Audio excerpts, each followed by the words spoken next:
The five elements. पंच तत्व, सिर्फ पांच।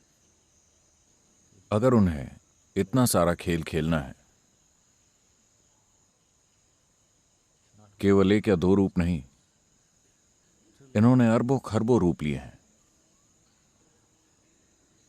अगर ये सब होना है,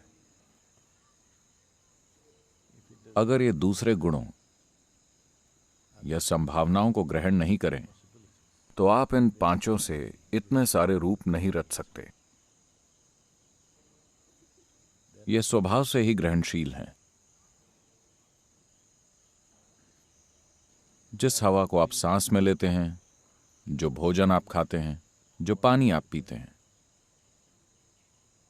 We will leave the other two because you don't. हम बाकी दोनों को छोड़ रहे हैं क्योंकि आपके पास उनका ज्यादा अनुभव नहीं है।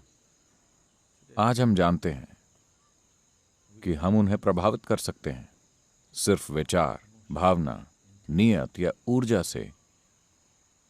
हम पानी का गुण बदल सकते हैं, हम हवा का और भोजन का गुण बदल सकते हैं, सिर्फ अपने विचार, भावना या नियत से। So, तो आपके भीतर के ये पंच तत्व जिनसे ये शरीर बना है, इन पर गहरे प्रभाव हैं और जानकारी की एक खास परत, जिसे हम आमतौर पर कार्मिक पदार्थ कहते हैं, इकट्ठी हो जाती है। इसके बिना ये तत्व आपके भीतर एक खास तरीके से पेश नहीं आ सकते थे। ये एक सा होता। if अगर अलग अलग जानकारियां इकट्ठी नहीं होती तो हर इंसान एक सा होता। देखिए, अगर आप एक केला खाती हैं तो आप एक महिला बन जाती हैं, केला महिला बन जाता है। इनमें से कोई खाता है तो वो पुरुष बन जाता है। अगर गाय खाती है तो वो गाय बन जाता है। वही केला। banana is not. केले में इतनी समझ नहीं है कि वो खुद को पुरुष, स्त्री, गाय या कुछ और बना सके। आपके भीतर जानकारी का एक संग्रह है जो केले को एक औरत, मर्द, गाय या हाथी या किसी और रूप में बदल देती है। What you call as myself. आप जिसे मैं कहते हैं, वो सूचना या जानकारी का एक संग्रह है और मूल रूप से ये आपके साथ तत्वों के माध्यम से चिपकी हुई है, क्योंकि यहां तत्वों के सिवा और कुछ नहीं है। तो इनकी शुद्धि का मतलब है कि आप इन्हें साफ कर रहे हैं और इसे इकट्ठा की गई जानकारी या कार्मिक पदार्थ से मुक्त कर रहे हैं। अगर ऐसा न किया तो आप एक मजबूत शख्सियत तो होंगे, पर कभी ये नहीं जान सकेंगे कि आप उन सीमाओं से परे कैसे जा सकते हैं जो आपने खुद के लिए बना रखी हैं। ये सीमा अस्तित्व ने नहीं बनाई, ये सीमा खुद आपने अपने लिए बनाई है। अगर आप उस सीमा से पार नहीं जा सकते जो आपने बनाई है, तो ये जीने का मूर्खतापूर्ण तरीका होगा। आप अनजाने में ही सीमा रच लेते हैं और कुछ समय के बाद दावा करने लगते हैं, मैं तो ऐसा ही हूं। आपने अक्सर लोगों को यह कहते सुना होगा। आप उन्हें किसी सीमा से पार जाने को कहें, नहीं, मैं तो ऐसा ही हूं। आप ऐसे नहीं हैं, आपने खुद को ऐसा बना लिया है। यह सफाई तब महत्वपूर्ण हो जाती है जब आप खुद को इन सीमाओं से पार ले जाकर आजादी या मुक्ति को ही अपने जीवन का लक्ष्य चुन लेते हैं। अगर आप एक ठोस गेंद बनना चाहते हैं तो आपको सफाई की जरा भी जरूरत नहीं है। There's no need to cleanse at all. So, कार्मिक प्रक्रिया को ठोस में बदलने से आप कड़े बन जाएंगे। कड़ापन आपके जीवन में बहुत दुख लाएगा, बहुत दुख। आपको किसी आफत की जरूरत नहीं है, आप खुद ही एक आफत हैं। आपको किसी बाहरी सहायता की जरूरत नहीं, इसे सेल्फ हेल्प कहते हैं। ज्यादातर लोग अपने दुखों के निर्माण के लिए सेल्फ हेल्प पर हैं। you know, किसी को उन्हें छेड़ने की जरूरत नहीं होती। आखिरी बार किसी ने आपको कब छेड़ा था? ऐसा आखिरी बार कब हुआ? शायद स्कूल के दिनों में किसी ने ऐसा किया होगा। उसके बाद कोई भी वैसा कुछ करने में दिलचस्पी नहीं रखता।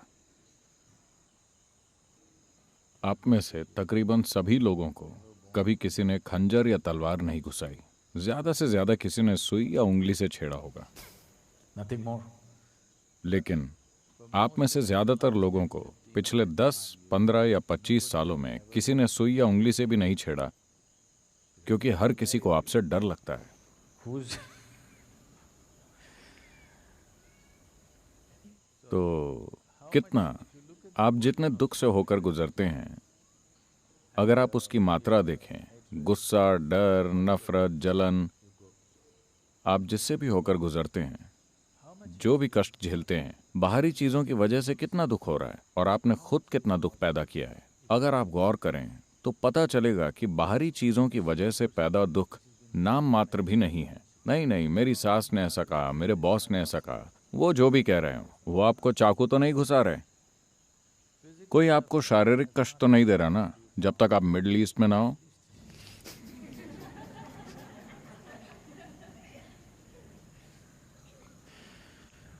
ज्यादातर लोगों के साथ ऐसा कुछ हुआ ही नहीं, तो बाकी सब आपका खुद का ही बनाया हुआ है। ऐसा इसलिए क्योंकि ये छाप इतनी गहरी है that you behave in कि आप मजबूरन अपनी आदतों के अनुसार पेश आते हैं। हजारों बार वैसी ही परिस्थितियां आ चुकी हैं, लेकिन अगर फिर से वही होता है तो आप वही एक जैसी प्रतिक्रिया देते हैं। एक स्तर की जागरूकता की जरूरत होगी, आपको एक हद तक झकझोरने की जरूरत होगी, तभी आप कुछ अलग तरह से रिस्पॉन्ड कर पाएंगे। so तो भूत शुद्धि का मतलब है इस प्रक्रिया को बहुत ही बुनियादी स्तर पर करना। अगर हम सुबह के समय आपके मन को साफ करें तो दोपहर तक आपके मन में फिर से पूरी नई दुनिया बन जाएगी। यह तरीका काम का नहीं है। यही वजह है कि यौगिक प्रणाली में आपके मानसिक ढांचे को कोई महत्व नहीं दिया जाता। आप क्या सोचते हैं, क्या महसूस करते हैं, वो इसकी परवाह नहीं करते, क्योंकि अगर हम आज इसे बदल भी देंगे तो आप कुछ समय बाद फिर से इसे बदलकर कुछ और बना देंगे। हम केवल शरीर में दिलचस्पी रखते हैं, इसीलिए योग में हर चीज को शरीर कहा गया है। भौतिक शरीर, मानसिक शरीर, ऊर्जा शरीर वगैरह, लेकिन मन नहीं, क्योंकि आपके भीतर मन का जो खेल चल रहा है, towards which you have given जिसे आप इतनी अहमियत देते हैं, उसका कोई महत्व नहीं है। आपके भीतर जमा सूचना के आधार पर आपके जो भी कर्म हैं, आपका जो भी संस्कार है, आप उसके अनुसार ही सोचते हैं, महसूस करते हैं, आपकी भावनाएं वैसी चलती हैं, सब कुछ उसके अनुसार ही होता है। तो हमारी दिलचस्पी जड़ पर काम करने में है। अगर आप पेड़ की छटाई करते हैं तो वो फिर से उग जाएगा, अब की बार और भी तेजी से बढ़ेगा। तो छटाई करने का कोई मतलब नहीं है। अगर आप जड़ काट देते हैं तो पेड़ मर जाएगा। so the very root तो कार्मिक छाप की जड़ तत्वों में ही छिपी है। वो सबसे बुनियादी पहलू है। दूसरे पहलुओं की तुलना में इसे कहीं ज्यादा सावधानी से करना होता है। तो अक्सर चूंकि अधिकतर लोग अपना पूर्ण रूपांतरण नहीं चाहते, वो बस थोड़ा सा बदलाव चाहते हैं, वो खुद को खोना नहीं चाहते।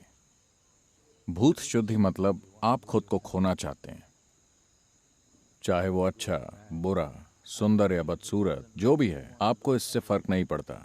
आप वो सब खोना चाहते हैं जो आपने रचा है, ताकि ईश्वर का सृजन आपके भीतर खड़ा होकर चमक उठे। इसके लिए आपको थोड़ा काम करना होगा। आपको बुनियादी भूत शुद्धि सिखाई गई है।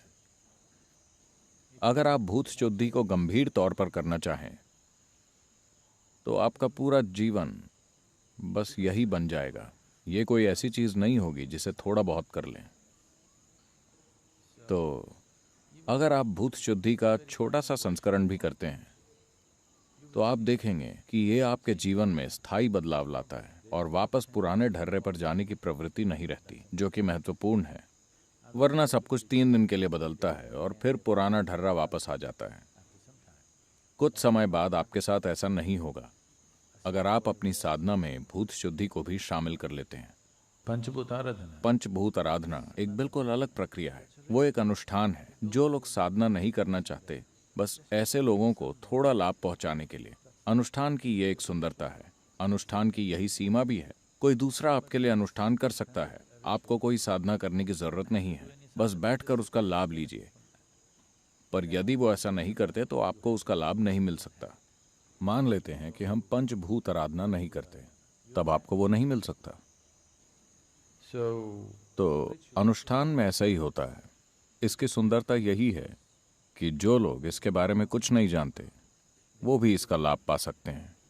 इसके साथ ही जो लोग इसे करते हैं, अगर वो इसे ठीक से नहीं करते तो आपको इसका लाभ नहीं मिलेगा। अगर वो अनुष्ठान करते ही नहीं तो वो फायदे आपको कभी नहीं मिलेंगे।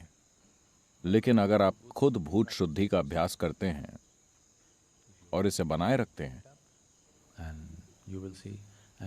तो समय के साथ आप देखेंगे कि इसके प्रभाव को नकारा नहीं जा सकता। और सबसे बड़ी बात, ये जो भी करे, भले ही अभ्यास छोटा सा ही क्यों ना हो, इसका प्रभाव कभी पलटता नहीं है।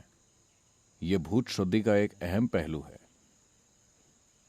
अगर आप 6 महीने तक योगासन करते हैं और फिर पूरे साल कुछ नहीं करते, तो सब कुछ वैसा ही हो जाएगा जैसा पहले था। आपने 6 महीने तक प्राणायाम किया, अगर ये शक्ति चलन क्रिया की तरह ताकतवर है तो इसका असर दिखेगा।